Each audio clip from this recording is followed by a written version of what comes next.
కావున ఆ విషయంలో కూడా మీరు జాగ్రత్తగా ఉండాలని చెప్పి ఈ సందర్భంగా విజ్ఞప్తి చేస్తున్నారు. ఈ డీజేలు కూడా చెప్పడం జరిగింది. ఎట్టి పరిస్థితుల్లో కూడా సిపి సార్ ఆదేశాల ప్రకారం, రాష్ట్ర ప్రభుత్వం ఆదేశాల ప్రకారం కూడా డీజేలు నిషేధించడం జరిగింది. తప్పకుండా సిపి సార్ కూడా ఎట్టి పరిస్థితుల్లో డీజేలు నడవద్దని చెప్పి ఆదేశించడం జరిగింది. తప్పకుండా ఒక్క డీజే కూడా నడిచే సమస్య లేదు. అందులో భాగంగా ఆల్రెడీ కేసులు కూడా పెడుతున్నాం కాబట్టి మీరందరూ కూడా దాని బదులు సాంప్రదాయ నృత్యాలు మంచిగా ఏం నృత్యాలు ఇవన్నీ సాంప్రదాయ నృత్యాలంటే లలిత కళలు, జానపద కళలు, ఇలాంటి మన పాటలు పాడేవాళ్ళు, ఫోక్ డ్యాన్సులు, ఫోక్ సాంగ్స్, వీళ్ళంతా తప్పెడగుండ్లు, కోలాటము, వీళ్ళందరినీ పట్టుకొని కళాకారులు ఏదైతే మరిగిపోతున్న వెనకబడుతున్న కళలు ఉన్నాయో ఆ కళాకారుని గుర్తించి అలాంటి వాళ్ళని గుర్తించి మీరు వెలుగులోకి తీసుకురావాల్సిన అవసరం ఉంది.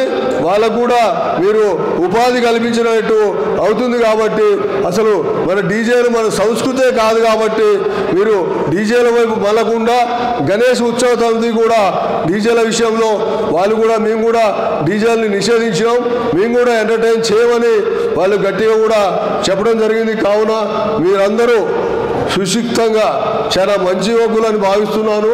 మీరు డీజేల కోసం ఎవరితోటి ఫైట్ చేయొద్దు. డీజేల కోసం మీరు ఆ టైంలో పోలీసు వాళ్ళు మేము 100 మంది ఉన్నాం, 200 మంది ఉన్నాం, పోలీసు వాళ్ళు ఏం చేస్తారు 2-3 ఉంటే అని చెప్పి అనుకుంటే అది మీ భ్రమ. తర్వాత కూడా ఎవరు నిర్వాహకులు, ఎవరు డీజే ఓనర్లు ఏం చేస్తున్నారు అన్నీ కెమెరాల ద్వారా ఫోటోలు ఉంటాయి, వీడియోలు ఉంటాయి. తప్పకుండా అప్పుడు వదిలిపెట్టినా తెల్లారి మరునాడు దాని వ్యవహారం కనిపిస్తుంది. ఎందుకంటే అట్లా ఎప్పుడూ అనుకోకండి దయచేసి. అంటే ఇది వేరే రకంగా చెప్పట్లేదు, మిమ్మల్ని ఎడ్యుకేట్ చేయాలి, మిమ్మల్ని అవేర్నెస్ తీసుకురావడం కోసం మాత్రమే చెప్తున్నాం. కాబట్టి దయచేసి మీరందరూ ఆలోచించండి, ఈ విషయాన్ని మీరు తప్పకుండా సహకరించండి.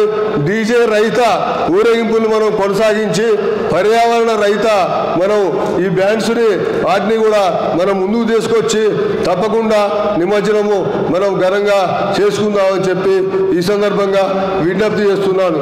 అదే ఇక